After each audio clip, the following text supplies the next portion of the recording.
Hi అండి, అందరికీ నమస్కారం. ఈరోజు నాతి చరామి పార్ట్ 2లో ఏం జరిగింది అనేది తెలుసుకుందాం. లక్ష్మి చదువుకోవడంతో పాటు తన చెల్లెల్ని కూడా చదివిస్తోంది. చెల్లెలు కూడా అక్కకు మేమేం తక్కువ కాదు అన్నట్లుగా అందరూ బాగా చదువుతున్నారు. పెద్ద బిడ్డ లక్ష్మి పుట్టిన సంవత్సరంలోనే మల్లేష్ తన తండ్రి పొలం కాడ పనిచేసుకొని తిరిగి వస్తున్న సమయంలో పాముకాటుకు గురయ్యి ప్రాణాలు విడిచాడు. తండ్రి పోయిన బాధలోనే కుటుంబాన్ని నెట్టుకురావడానికి తన తండ్రి చేసే పొలం పని తన భుజాలపై వేసుకొని చేయడం ప్రారంభించాడు. అప్పట్నుంచి మొదలు 4 పిల్లలు పుట్టినా కూడా పిల్లలతో సమయం గడపకుండా గొడ్డులాగా కష్టపడుతూనే ఉన్నాడు మల్లేష్. కన్న పిల్లలను మంచిగా చదివించాలి, వాళ్ళకంటూ ఒక గుర్తింపు తేవాలి అని ఉంది మల్లేష్కి. అందుకే రెక్కలు ముక్కలుగా చేసుకుంటున్నాడు. పిల్లలకి ఏ కష్టం రాకుండా చూసుకోవడానికి చాలా కష్టపడుతున్నాడు. ఎల్లమ్మ ఎప్పుడూ తిడుతుంది గంగను, అయినా కూడా అది కోపంతో కాదు ప్రేమతోనే అన్నట్లుగా చూస్తుంది గంగ. తండ్రి ఉన్నప్పుడు పొలం పనులు చూసేవాడు, కానీ పూర్తి బాధ్యత తండ్రిపైన వేసుకొని కొడుకు భుజాలపైన కష్టం పడకుండా చూసేవాడు. ఆయన చనిపోయిన దగ్గర నుంచి చాలా కష్టాలు పడ్డారు. లక్ష్మికి 2 ఏళ్లు రాగానే కవిత పుట్టింది. కవితకు 2 ఏళ్లు నిండకముందే సరిత పుట్టింది. సరిత పుట్టిన 2 సంవత్సరాలకు అనిత పుట్టింది.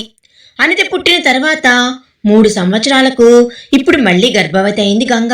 ఈసారి అన్న మగపిల్లవాడు పుట్టాలని ఎల్లమ్మ ఎన్నో దేవుళ్లకు మొరపెట్టుకుంది.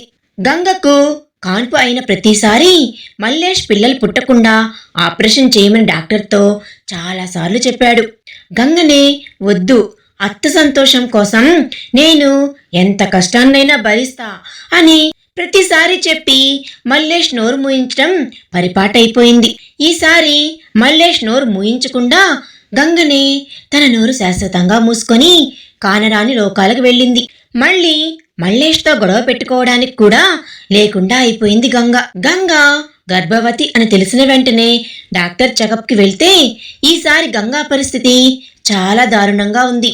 వెంటనే కాన్పులు అవ్వడం వల్ల రక్తం చాలా తక్కువగా ఉంది. 4 కాన్పులు అయ్యేసరికి, పైగా త్వరగా అయ్యేసరికి తనకి కోలుకోవడానికి ఎక్కువ సమయం లేదు. అందుకే ఈసారి ఇంకా 2 సంవత్సరాలు లేట్ అయింది. అయినా కూడా ఈసారి గర్భవతి అయితే చాలా ప్రమాదమని డాక్టర్ ముందే చెప్పింది. అయినా కూడా కడుపులో పెరుగుతున్న తన ప్రాణాన్ని ఎలా చంపుకుంటుంది గంగ? ఎలాగైనా సరే నా బిడ్డ భూమిపైకి వచ్చేలాగా చూడండి, నా ఆరోగ్యం విషయం నా భర్తకు చెప్పకండి అని డాక్టర్ కాళ్ళ వేళ్ళ పడింది గంగ. అప్పటి నుంచి డాక్టర్ ప్రత్యేక శ్రద్ధతో గంగను బాగా చూసుకుంటుంది. వారానికి ఓసారి రమ్మనింది. 8 నెలలు నిండిన తర్వాత బలవర్ధకమైన ఆహారం తినడానికి తన సొంత డబ్బులు ఇచ్చేది. గంగ ఎంత వద్దన్నా కూడా మీ అక్క ఇస్తే వద్దంటావా అని కోప్పడి మరీ చేతిలో పెట్టింది డబ్బుల్ని. ఆ డబ్బుతో పళ్ళు తీసుకుని పిల్లలకు ఇచ్చి తాను కూడా అప్పుడప్పుడు 1, 2 తినేది.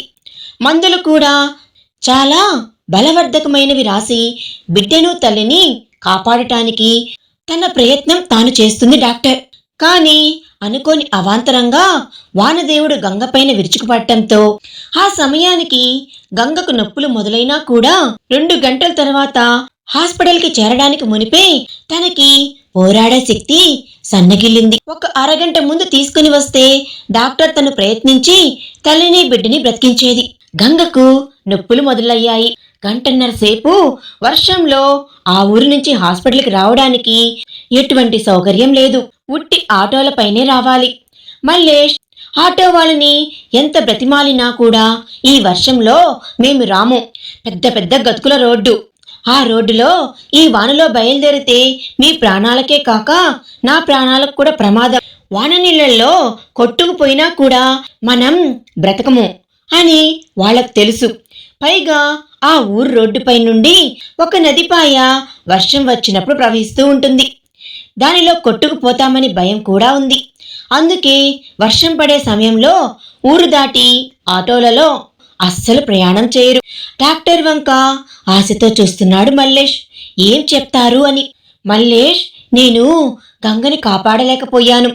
ఒక్క అరగంట ముందు వచ్చి ఉంటే గంగను ఖచ్చితంగా కాపాడేదాన్ని. గంగ ఆరోగ్యం కూడా 2 నెలల నుంచి కాస్త మెరుగుపడింది. 9 నెలలు వచ్చేసరికి చాలా ఆరోగ్యంగా ఉంది. గంగను తీసుకొని వస్తుంటే ఆటో వల్ల కడుపు పైన కాస్త దెబ్బ తగిలినట్టుంది. ఇంకా నొప్పులు ఎక్కువయ్యాయి. పైగా తనను తీసుకొని వచ్చే క్రమంలోనే అధిక రక్తస్రావం అవటం వల్ల గంగను కాపాడలేకపోయాను. మీరు ఇన్ని రోజులుగా ఎదురుచూస్తున్నారు కొడుకు కోసం. ఇప్పుడు కొడుకు పుట్టాడు అంది. బాబును శుభ్రం చేసి నర్సు తీసుకొనొస్తుంది అని డాక్టర్ ఆ మాట చెప్పగానే వెనకే వచ్చిన నర్స్ మీకు బాబు పుట్టాడు అని ఆ బాబును మల్లేష్ చేతిలో పెట్టిపోయింది. అప్పటికే అతని చేతులు వణుకుతూ ఉన్నాయి. కాళ్ళు నిలబడలేను అని అంటున్నాయి. అతని మెదడు మల్లేష్ గంగని కాపాడలేకపోయాను అని అన్నది మాత్రమే తన చెవులు విన్నాయి.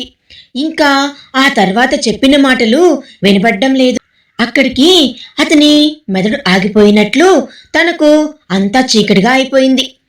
ఒక్కసారిగా ప్రాణానికి ప్రాణంగా ప్రేమించిన భార్య ఇక లేదు, నాతో మాట్లాడదు, తన నవ్వులు నాకు వినిపించవు, ఆమె అలకలు నా బుజ్జగింపులు ఏమీ ఉండవు అని అనుకోగానే అంత శూన్యంగా మారిపోయింది. చివరిగా చెప్పిన తన కూతుర్ల విషయం కూడా అతను మర్చిపోయాడు.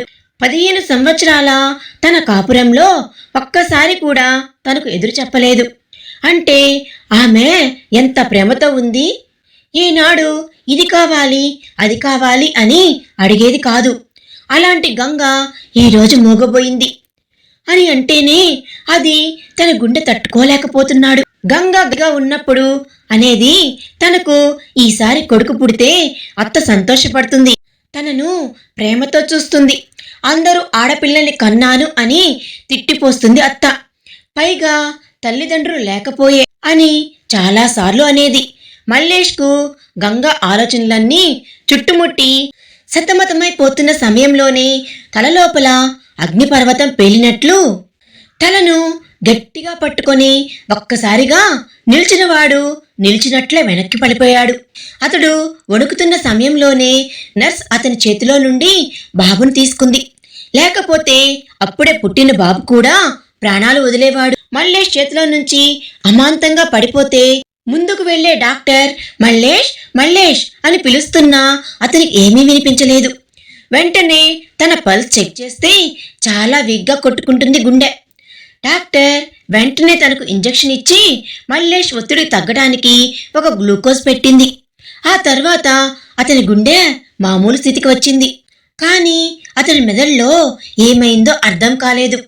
అరగంట సమయం మత్తుగా పడుకున్న తర్వాత అతను లేచాడు. చుట్టూ ఉన్న వాళ్ళని మీరెవరు, నేను ఇక్కడ ఎందుకు వచ్చాను అని డాక్టర్ని అడిగాడు.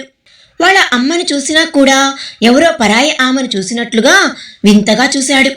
దానితో ఎల్లమ్మ కన్నీరు మున్నీరుగా విలిపిస్తుంది.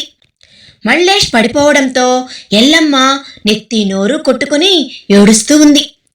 ఊరుకో ఎల్లమ్మ, నీ కొడుకుకు ఒక్కసారిగా షాక్ తగిలినట్టుగా అయింది, కాసేపు పోతే మామూలు స్థితికి వస్తాడు అని డాక్టర్ ఓదార్చింది. మీ కోడలికి ఆ తర్వాత కార్యక్రమాలన్నీ చేపించు. గంగా శరీరాన్ని ఇక్కడే ఉంచితే చాలా కష్టమైపోతుంది. వెంటనే తీసుకొని వెళ్ళు, లేకపోతే పెద్ద హాస్పిటల్కి తీసుకుని వెళ్ళి పోస్ట్ మార్టం చేయడం, మీరంతా హాస్పిటల్ పాలు తిరగటం అవుతుంది. గంగ శరీరాన్ని మీకు ఇవ్వడానికి 3 రోజులు పడుతుంది. ఆ హాస్పిటల్ నుండి తీసుకొని రావడానికి కష్టమవుతుంది. అందుకే అవన్నీ వద్దు అని అనుకుంటే వెంటనే తీసుకుని వెళ్ళు. చిన్న చిన్న పిల్లల్ని పట్టుకొని హాస్పిటల్ పాలు తిరగటం కష్టమవుతుంది మీకు. మల్లేష్ ఆలోచన స్థితి కూడా బాగోలేదు ఇప్పుడు అని వెంటనే హాస్పిటల్ అంబులెన్స్లో గంగా శరీరాన్ని పంపించడానికి ఏర్పాట్లు చేస్తున్నారు. అంతసేపు నర్స్ ఎత్తుకున్న గంగా కొడుకుని తీసుకొని డాక్టర్ గంగకు పుట్టిన కొడుకు అని ఎల్లమ్మ చేతిలో పెట్టింది. డాక్టర్ తీసుకొచ్చి చేతిలో పెట్టిన మనవణ్ణి నాకు మనవడు కావాలి అని గంగ గర్భం ధరించిన ప్రతిసారి అడిగింది. గుర్తుకు తెచ్చుకొని వాడిని చూడగానే బాబుని పట్టుకొని కన్నీరు మున్నీరుగా విలిపిస్తుంది. మీ అమ్మను కొడుకు కావాలి కొడుకు కావాలి అని కష్టపెట్టినందుకు నిన్ను ఇచ్చి అది వెళ్ళిపోయిందిరా అని గుండెలవిసేలా ఏడుస్తూ ఉంది. దాన్ని మాటలు అన్నందుకు శిక్షగా ఇప్పుడు మిమ్మల్ని చూసుకునే బాధ్యతని మా చేతిలో పెట్టిపోయిందిరా అని వాడిని పట్టుకొని ఏడుస్తూ మల్లేషుని చూస్తుంటే ఎల్లమ్మకు ఏం చెయ్యాలో అర్థం కాకుండా ఉంది.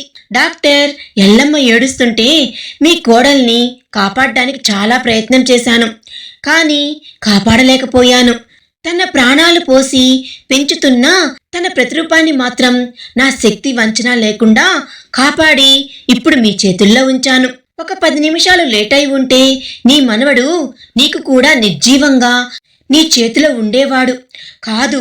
ఈరోజు వాడిని ప్రాణాలతో నీ చేతిలో పెట్టలేకపోయేదాన్ని అని అంది. గంగా మంచితనం తెలుసు కాబట్టి డాక్టర్ కూడా చాలా బాధపడుతుంది. అరగంట ముందు నీ కొడుకు గంగను తీసుకుని వచ్చుంటే ఇద్దరు ప్రాణాలతో పంపించేదాన్ని అని అంది డాక్టర్.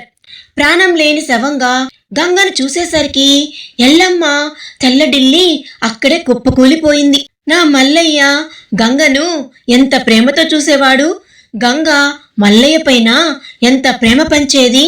నా కోడల్ని నా చేతులతోనే నేను చంపేశాను అని గుండెలు పగిలేలా ఏడుస్తుంది. నేను మనవడు మనవడు అనకపోయి ఉంటే ఇప్పుడు నువ్వు ప్రాణాలతో ఉండేదానివే అని ఎల్లమ్మ ఏడుస్తూ ఉంటే అప్పుడే పుట్టిన బిడ్డ ఏడుపు కూడా వినిపించడం లేదు ఆమె దుఃఖంలో.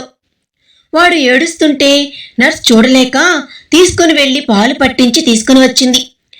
ఊర్లో ఉన్న వాళ్ళకి కొంతమందికి తెలియగానే అర్ధరాత్రి అని చూడకుండా బండి ఉన్న వాళ్ళు వచ్చారు. ఎల్లమ్మను మల్లేష్ను చూస్తుంటే వాళ్ళు ఇప్పుడేం చేసే స్థితిలో లేరు అని వారే డాక్టరమ్మతో మాట్లాడి గంగను వారి ఊరికి తీసుకుని వెళ్ళే ఏర్పాట్లు చేశారు. హాస్పిటల్లో పేపర్లు తయారు చేసుకొని అక్కడి నుండి బయలుదేరే వరకు రాత్రి 2:30 అయింది. ఎల్లమ్మను ఎంత ఓదార్చినా కూడా ఏడు పాపకుండా ఉంది. మనవణ్ణి కూడా చూడకుండా గంగ మీద పడి ఒకటే ఏడుపు. గంగకు మల్లేష్కు పెళ్లి చేసి 15 సంవత్సరాలైనా కూడా తనను ఎప్పుడూ కూడా పల్లెత్తు మాట అని ఎరగదు. అలాంటి గంగను మనవడు మనవడు అని ఏడిపించుకొని తిన్నాను. నా కోరిక తీర్చడానికి ఈరోజు మనవణ్ణి కని నా కోసమే ప్రాణాలు పోగొట్టుకొని ఇలా ప్రాణం లేని శరీరంలో మిగిలిపోయేసరికి తనను ఆపడం ఎవరి వల్ల కాలేదు. రాత్రి 8 గంటల నుంచి మొదలుకొని తెల్లారి 3 గంటల కల్లా ఏడుస్తూనే ఉంది. ఎంత ఓదార్చినా ఊరుకోవడం లేదు. అంతసేపు ఊరుకున్న రత్తమ్మ కొడుకు, అత్త నువ్వు ఇట్లా ఏడిస్తే పోయినా నీ కోడలు తిరిగి రాకపోగా ఉన్నవాళ్లను కూడా చూసుకోకుండా నువ్వు సస్తావా అని గట్టిగా కసురుకొని ఆ పిల్లల కోసమైనా నువ్వు బ్రతకాలి అని తనను ఓదార్చాడు. అప్పుడు కాని ఎల్లమ్మ కాస్త స్థిమితపడింది. ఆ తర్వాత తన మనవడిని నర్స్ తీసుకుని వచ్చి తన చేతిలో పెట్టింది. వాణ్ణి చూస్తుంటే ఎల్లమ్మకు దుఃఖం పొంగుకొస్తుంది. మల్లేష్ ఒక మరబొమ్మలాగా నడువు అంటే నడుస్తున్నాడు, కూర్చోమంటే కూర్చున్నాడు. మల్లేష్ను అలాగే తీసుకుని వచ్చి అంబులెన్స్లో కూర్చోబెట్టారు. అతడు వెళ్ళి కూర్చున్నాడు. ఎల్లమ్మ నెత్తి నోరు కొట్టుకొని ఏమైందిరా కొడకా అని పిలుస్తున్నా ఉలుకు పలుకు లేకుండా గంగని చూస్తూ కూర్చున్నాడు. గంగని చూడగానే ఒక్కసారిగా అతని మెదడులో గంగా లేచి కూర్చొని ఏందయ్యా నన్ను చూస్తున్నావు అని సిగ్గుపడుతున్నట్లుగా అనిపించి ఒక్కసారిగా గంగా అని గట్టిగా అరిచాడు.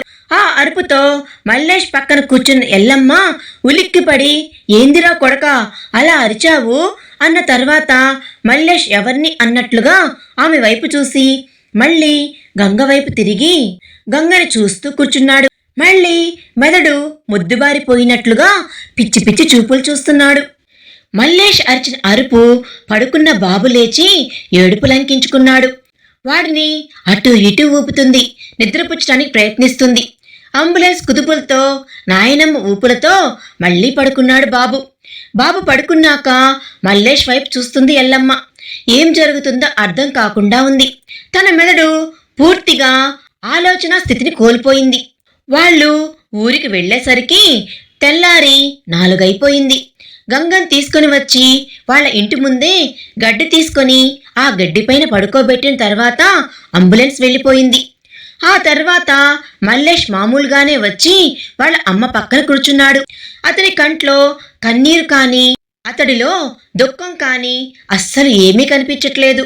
అప్పటికి పొలం పనులకు వెళ్ళేవారు పొలం పనుల కోసం తయారయ్యారు. కొంతమంది వాకిలి ఊడ్చి చల్లి ముగ్గులు కూడా పెట్టారు. పుట్టడి దుఃఖంతో ఎల్లమ్మ కూలబడ్డ దగ్గర ఏడుస్తూ ఉంది. అప్పటికి 7-8 గంటల నుంచి ఏడ్చి ఏడ్చి అలసిపోయింది. నోరంతా పిడిచ కట్టుకుపోయింది. గొంతులో నుండి ఒక్క మాట రాను అని అంటుంది. కళ్ళల్లో నుండి కన్నీళ్లు జలజలా కారుతూనే ఉన్నాయి. ఎల్లమ్మ తలపైన ఓ పెద్ద సముద్రం ఉన్నట్లుగా ఎన్ని కావాలంటే అన్ని కన్నీళ్లు కారుతూనే ఉన్నాయి. ఆ ఏడు ఎల్లమ్మ ఇంట్లో నిద్రపోతున్న రత్తమ్మ లేచి తలుపు తీసుకొని పరుగున బయటికి వచ్చింది. అప్పటికే తన కొడుకు బండి వేసుకొని అంబులెన్స్ వెనకే వచ్చాడు. అంబులెన్స్ వస్తున్న సౌండ్కి పక్కపక్క ఇళ్లల్లో వాళ్ళు అప్పటికే ఇంటి ముందుకు వచ్చి గంగను చూసి, అయ్యో అప్పుడే గంగకు నూరేళ్లు నిండిపోయాయా, ఎంత మంచి పిల్ల అని అంటూ ఉన్నారు. అయ్యో గంగతో నిన్ననే మాట్లాడాను అని ఒకరు, గంగా నెలలు నిండాయా అనంటే ఇంకా వారం రోజులు సమయం ఉంది అని అంది. అయ్యో అని ఇంకొకళ్ళు. అలా ప్రతి ఒక్కరూ గంగాని చూసి ఏడుస్తూ ఉన్నారు. మల్లేష్కి స్పృహ తెలుస్తుందా? తన బిడ్డని చూసుకున్నాడా?